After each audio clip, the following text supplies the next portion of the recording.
Rawr! Hey, how's it going?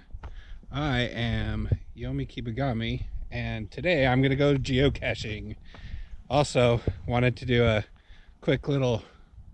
That looks weird. Sorry, I'm looking at the little GoPro thing with these sunglasses on, and because they're polarized, the little display thing on the side looks really weird. Anyway, I was gonna do a quick channel update as well. I was supposed to go on deployment a couple days ago, but that didn't happen. So they're doing a couple repairs and stuff like that on the ship before we go out.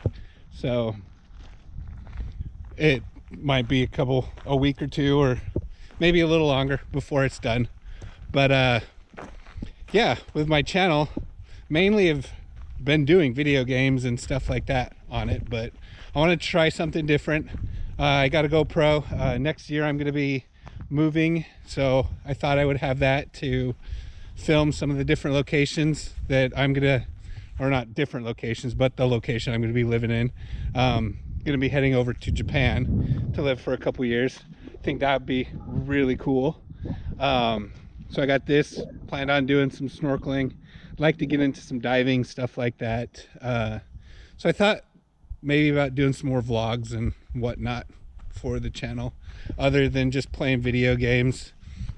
One of the things I've liked geocaching since 2001. Haven't done a lot of it lately, but wanted to get back into it. So I figured this would be a fun way to do it, record some of the different things that I'm doing with that. So today I'm in this Rotorin Park or something like that. We're gonna find a cache called Grandma's Legacy. And then there's also another cache that is one of the regular sized ones as well that I'm gonna go find. It's like Rhino or something like that. But this cache, Grandma's Legacy, it says for the cache it was dedicated to the person that put the cache out, their grandma Gladys. And she was born in 1909, and she just died 4 months before her 100th birthday. And so they put out this cache a few years ago to commemorate her. I guess this was one of her favorite places to go walk around in this park and whatnot. It says here that the rhododendron, some kind of flower or something like that, all the parts are dangerous, especially the leaves. So after ingestion, symptoms include stomach irritation, abdominal pain, abnormal heart rate, rhythm convulsions, coma, and even death. Honey made from the nectar of the rhododendron flower is also toxic and should not be consumed. So I don't know if it's warm enough yet for the flowers to be out, but we'll see if we could see some of these flowers. But yeah, so I was able to park about a quarter mile from the cache, so we're gonna go see if we can find it. I'm gonna play around some of the settings on this GoPro and see what it can do. I'm still learning how to do it. I'd like to learn some more about like the video editing and whatnot as well. So I have Adobe Premiere, like that Adobe Cloud subscription or something like that. So I'd like to learn how to do some more video editing and stuff. So we'll see. Anyway, right here it says that we are about 0.23 miles to the west in this forest here. So I got an external mic and like a connection for this GoPro. The Hero 5 and the Hero 6 don't have like a microphone slot for a microphone. You have to buy some other device to plug into it. I had bought that and I was trying to find a bag to put my stuff in, and I put that in the other bag, and then it was a little too big. It was a gym bag, and I left it in the thing when I packed up this other bag. So don't have it. This park is really cool. all these big trees. I'm going to see if you can switch modes in the middle of recording. It doesn't look like it, so I'm going to pause and go into like the wide view of it. All right, doing super view.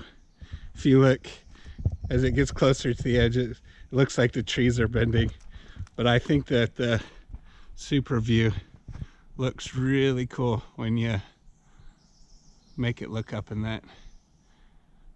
I really should have charged the battery in this thing before I came out today, because it's going down fast. I didn't realize how fast the battery goes down in this. All right, so 0.2 miles away. So I'm gonna try out this video lapse thing as I head to the cache. I don't even see the path anymore, but it looks like the trees are big enough that I could just walk through and just go as the crow flies, as they say. Try and find this. So I'm going to try some time-lapse video on the way there, and we'll see how that looks. All right, we're coming up pretty close to the cache. Found a little trail shortly after, so I've been following that. It makes it a lot easier. I didn't know where the trail was to begin with. It sort of just like disappeared. But as you can see, we're about 25 feet from the cache. So saying that it's probably over there somewhere. Oh, sorry, there's jets going over. Yeah, it's about 20 feet from this area.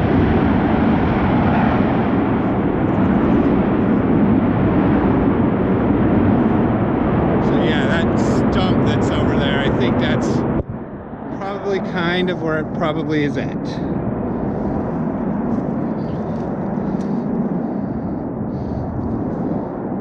So yeah, when you get about 10 feet from a cache, that's when like the searching begins. Usually you look for something out of place or something like that, but yeah, we're about, it's jumping right now, probably due to the cloud cover of the trees and everything. All right, so that stump right there looks like it's about as good as anywhere to hide this thing. So it's full of bugs. Yep, there it is. So we're gonna crack it open and see what's in it. Turn off my GPS, don't need that on right now. All right.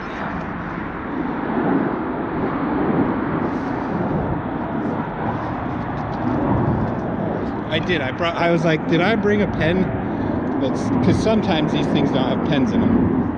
So let's crack it open and see what's in it.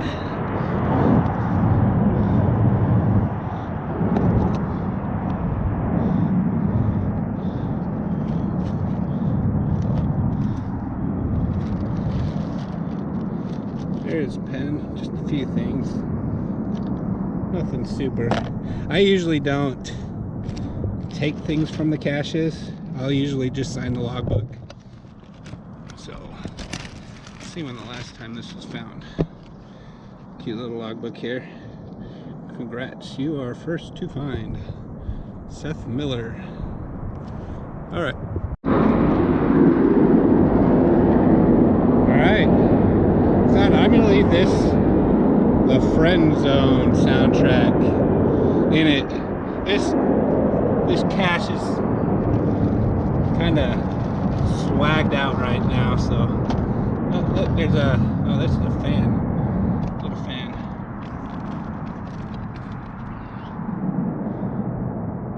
Little shrimp on that, that's cool. Yeah, there's usually things like this. Usually when somebody puts a cache out, has a little bit nicer things in it. All right, this next one's called Roadie Ride. Looks like we're 0.39 miles away from it. These jets are like circling above. So I'm just gonna stay on this trail, walk to see what we can do, if we can find it. I'm gonna do a little time-lapse thing again, just see how it looks now that I've actually found a trail. So we shall be heading to the cache.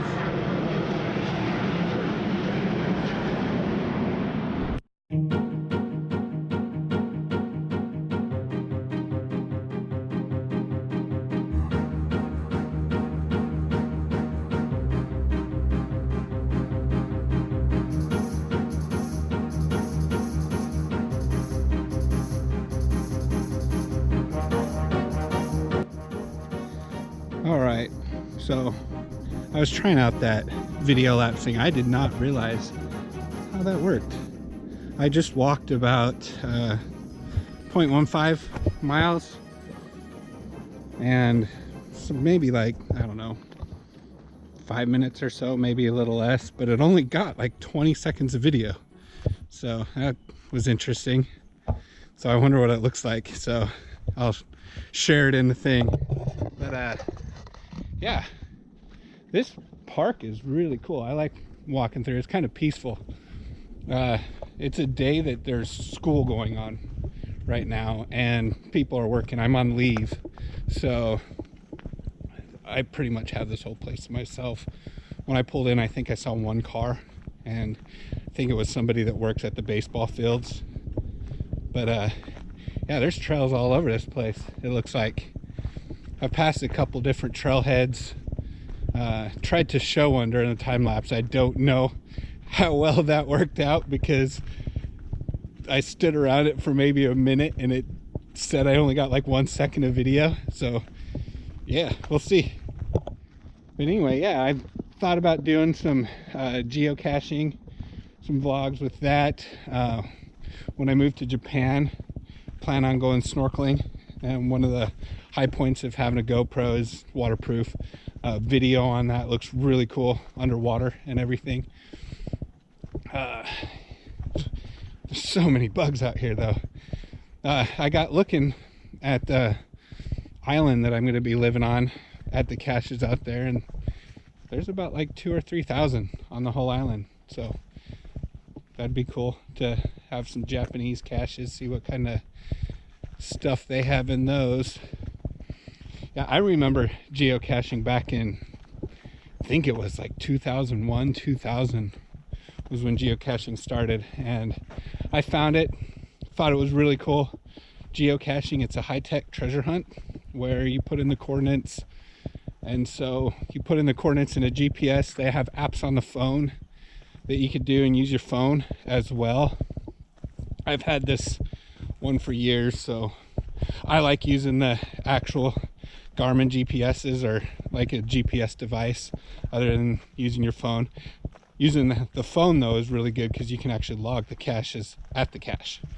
But a lot of times when you go out to the mountains and stuff, you might not have service. So just seeing where the trail is going, there it is over here. But yeah, you might not have service, so I rely more on an actual GPS unit, because then you're always going to be connected to satellites up there. 0.24 away. But yeah, so I got into caching, did a whole bunch when I first started, and it was when caching was brand new. So the caches at the time, they weren't really trashed and everything, but now people put like McDonald's toys in them and little things like that. I put out a series of 6 caches themed around Star Wars, and each of the caches I put out might have had about $20-30 worth of stuff in it. I thought it was a lot worth it for the people to get there first, because I did them a little harder than normal caches. I like the ones you have to hike to and actually walk. There's some people with like thousands of finds, and a lot of those finds, like my city that I live in, there's hundreds of caches that you could just drive, park, get out, and log. It takes about like 30 seconds. So I don't really like those unless there's some sort of like mechanic, or they're hidden really cool or stuff like that. There was one that I found that was like a library cache where you are supposed to bring books and trade books. So I took my daughter to that one and she really liked that. And then another person, they collected gemstones and rocks and stuff, and so they always, and I think it was right near their house, and they always kept it stocked with cool looking rocks and stuff like that. So Mika was able to find some cool looking rocks and everything in those, and she has them in her room still. So yeah, we're about 0.2. So next time I'll talk, we'll be at the next cache and we'll see what that one looks like. All right, we're 300 feet from the cache. There's a little thing here. I'm on Rhodey Road. It says loop number 1 is that way, but the cache is pointing 290 feet this way. So I think I'm gonna go down this little trail here. Got some little posts here. Woo. All right, like I said before, these leaves, I'm not sure, I'm pretty sure these ones here are fine, but I don't know if there's like poison oak or poison ivy in here. Not quite sure what they look like. There's some leaves of 3, but they're probably not nothing. Yeah, leaves of 3, leave them be. Leaves of 4, eat some more. Comments below, type what quote that is from. All right, let's see, 234 feet to the east. So it looks like it's this way.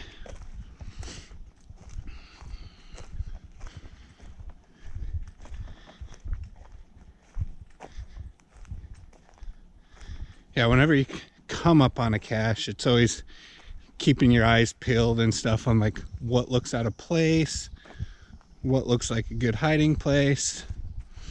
Got to the point when I was back in the day caching a lot, where I'd drive around and I'd be like, oh, that looks like a good place for a cache. All right, this kind of looked like a trail. Looks like there's been foot traffic there. It looks like there's a fallen log over here. Yeah, spiders. Walking through all these spider webs. Yeah, looks like a trail. About 100 feet now.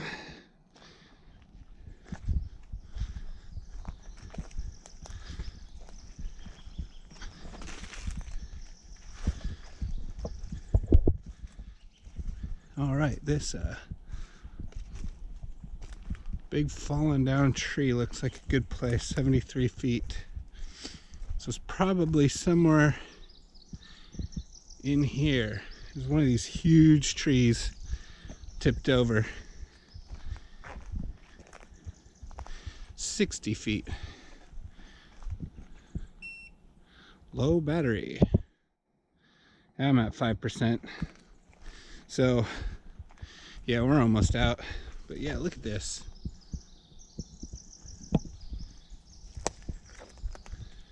Whoa, that's cool. So I gotta go over this somewhere. Yeah, all these spider webs and bugs. Looks like there's a trail on the other side.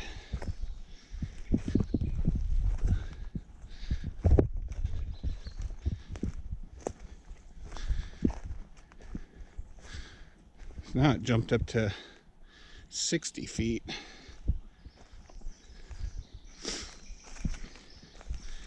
All right, oh, 2%, 1%. I'm gonna stop it so we can find the cache.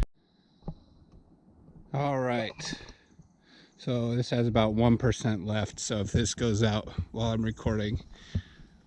So I passed it, I zeroed it out. So got within a foot or two, and I was right there. I was in the middle of over there. So I had to look around. I read the description. It says it was a dark and stormy light, and I bared my roots. What do you know? It's back in here. That's a really cool location. So we're gonna pop it open and see what's in it. All right, so found it.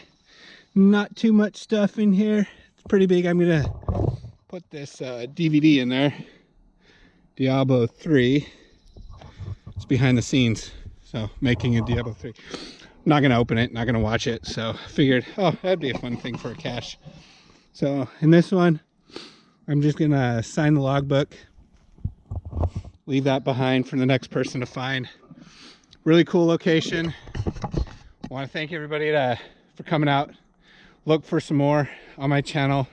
Plan on getting out and doing this a little more. There's a cache about an hour and a half away from where I live that looks really cool. It's a hike up a mountain, one of the biggest waterfalls up here in Washington. So I'd like to go try and find that. So I might do a video showing that one. Anyway, thanks for watching. Let me know what you guys thought, if I should do more. Looks like it just